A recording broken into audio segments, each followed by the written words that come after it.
welcome back. Whether you are listening to this in a podcast form or in a video format, welcome in.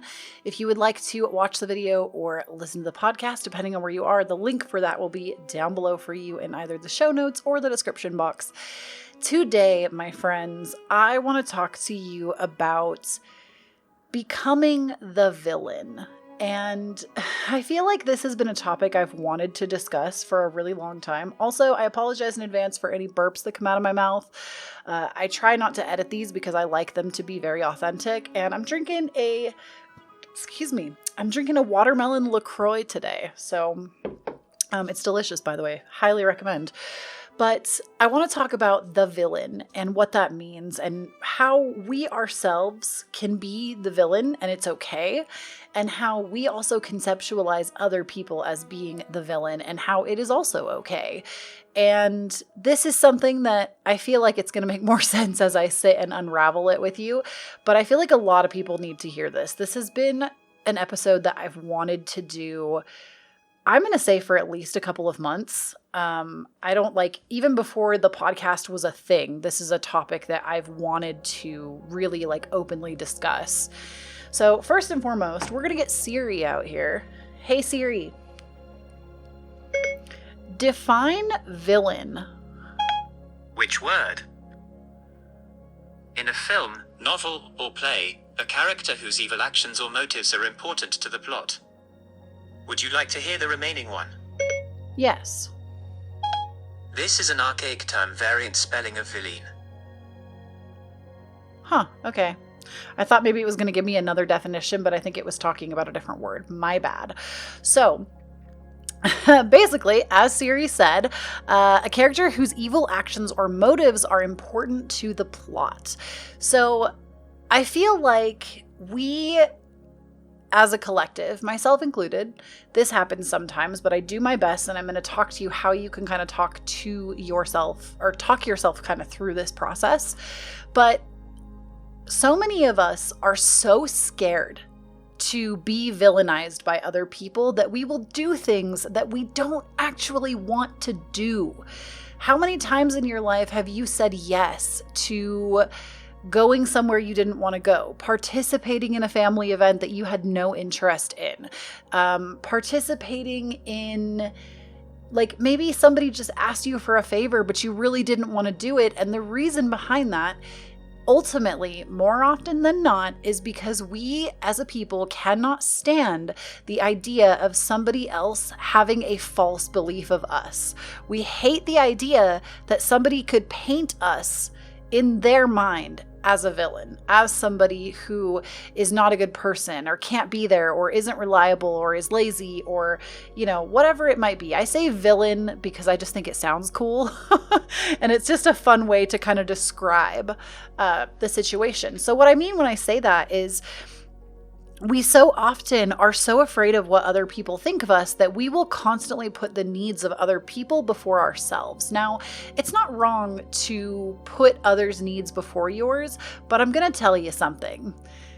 I feel like that's actually also a lie, that we really shouldn't put the needs of others above our own, because when you can show up as your best authentically, people are going to get the best from you. When you do things from a place of not wanting to do them initially, energy doesn't lie. I don't care what it is that you're doing, how big of a smile you put on your face, and how well you can keep it together to feel like you want to be there.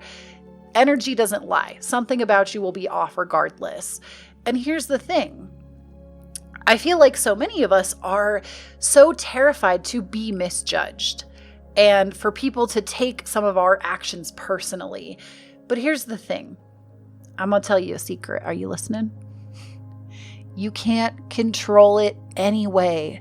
You could do everything perfect in your power to be the best person, the best friend, the best wife, the best mother, the best brother, cousin, son, aunt, uncle, child, daughter, whatever.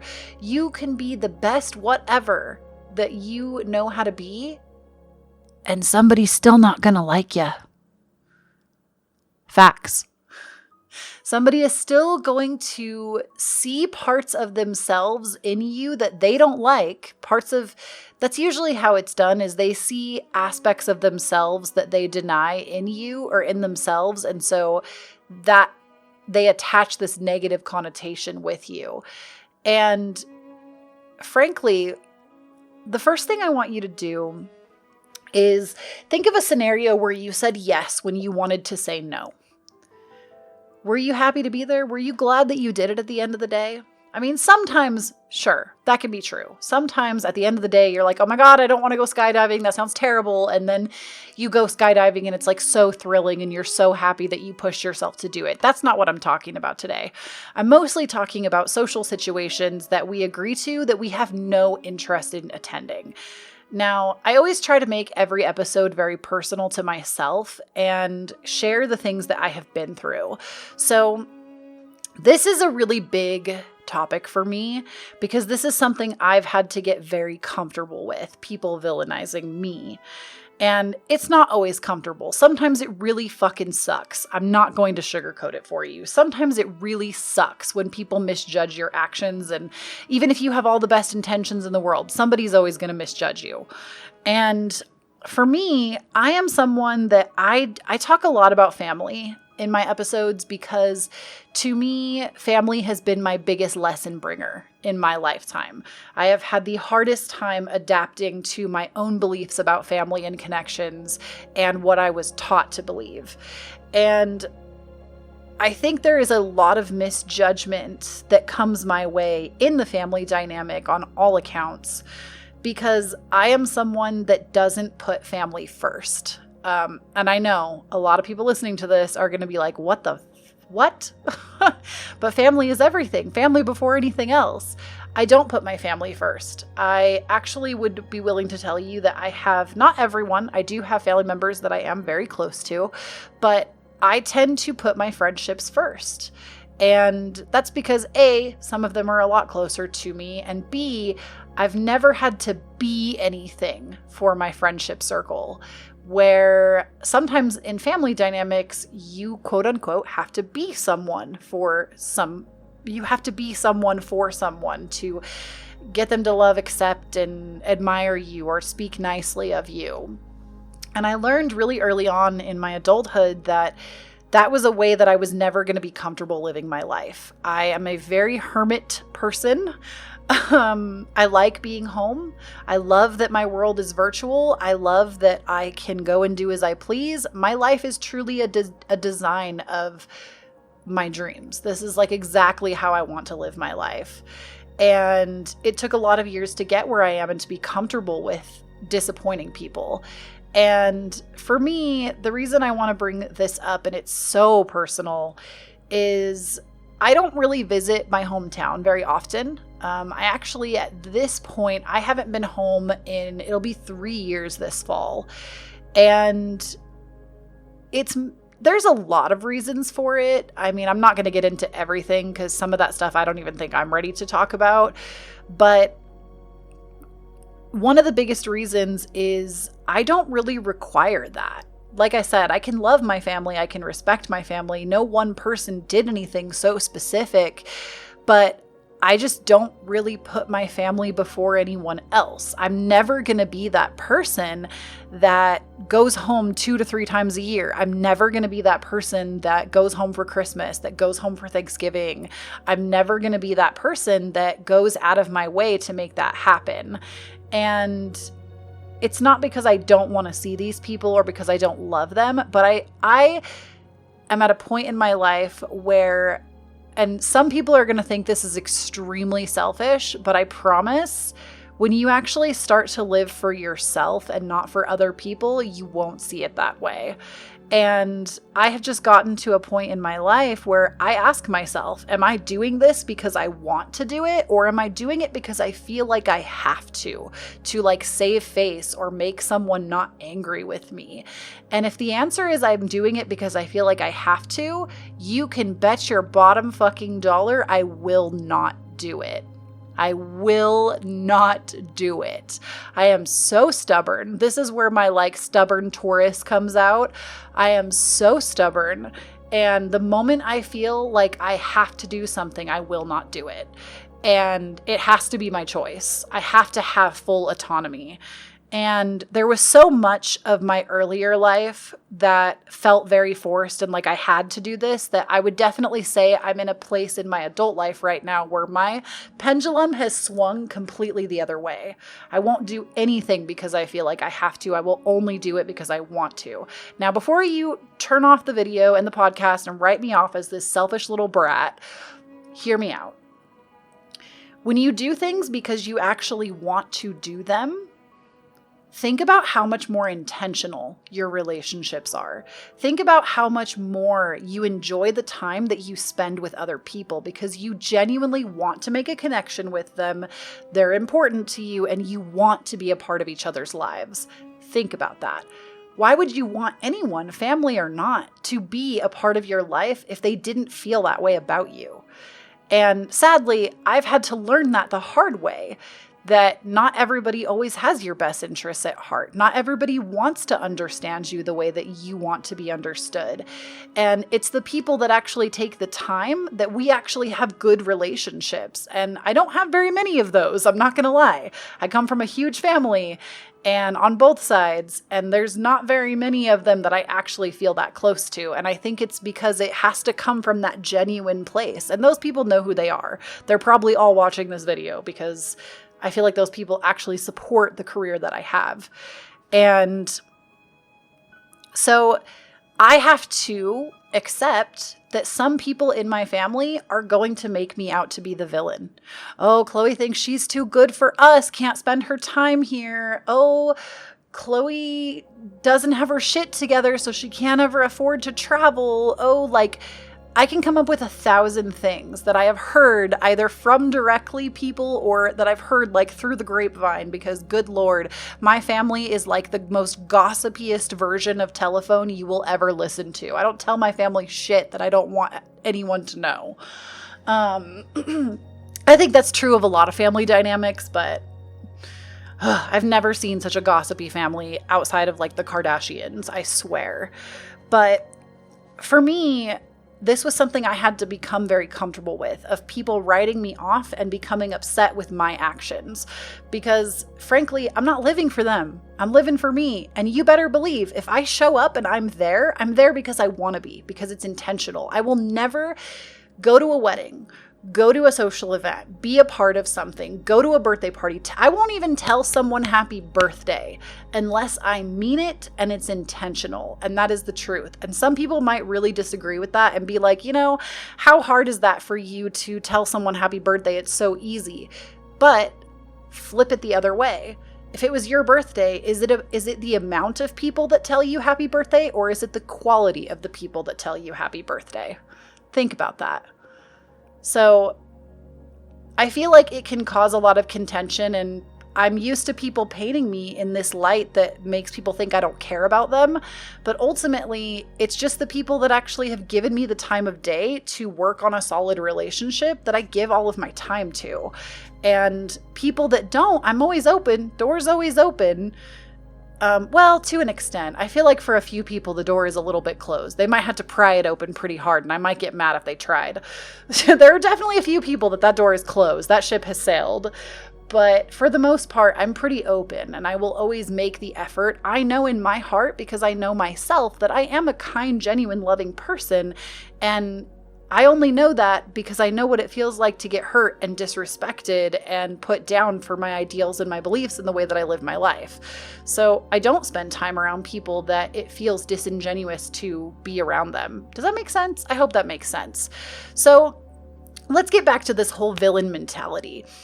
If you feel like, let's say for instance, you're supposed to go to a family event or a friend event, a birthday party, and you have no interest in going. This is like a friend that you don't even really feel like you're that close to anymore. You're pretty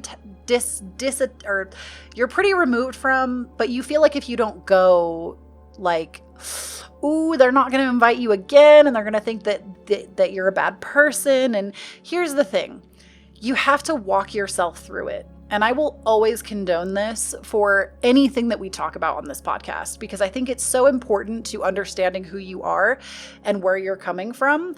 You have to walk yourself through, am I actually what they say? Am I mean because I didn't show up to this thing? No, maybe you had a migraine and you needed to stay home. Maybe you just needed some time. Maybe your mental health isn't as good as you would like it to be, and you need to take this weekend for you to just relax and be with yourself. And if somebody else is having a birthday, guess what? Obviously, time is never granted to us, but more than likely they will have a birthday for several years to come, universe willing. And it's one day, it's one event. And honestly, if they're going to get angry at you for not showing up that one time, they were never really your friend to begin with.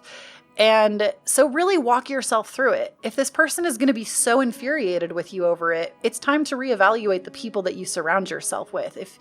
Now, let's say you haven't been to an event that they have thrown in months and months and months and months, and so you're feeling guilty, like, oh, maybe I shouldn't flake again.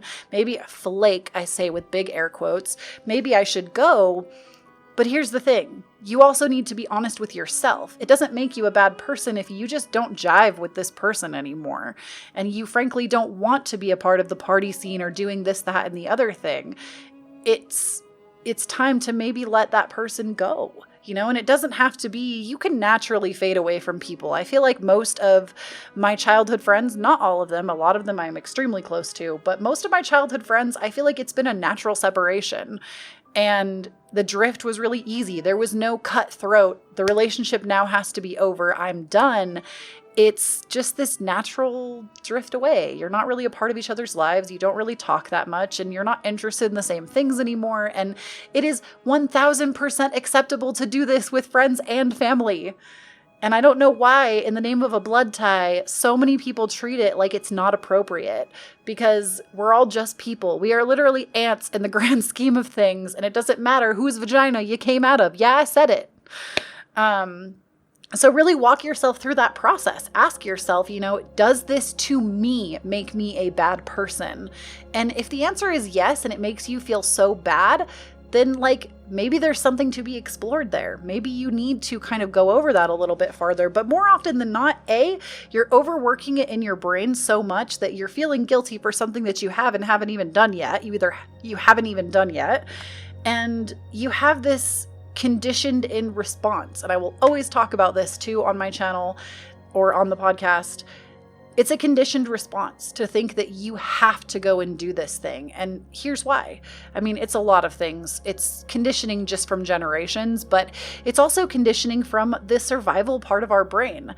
Back in the day when we actually had to survive out in the wilderness, there is a part of our brain that is there to protect us. And part of that protection mechanism is tribe, is surrounding yourself with people. Because if you didn't have a tribe back then, you were fucked.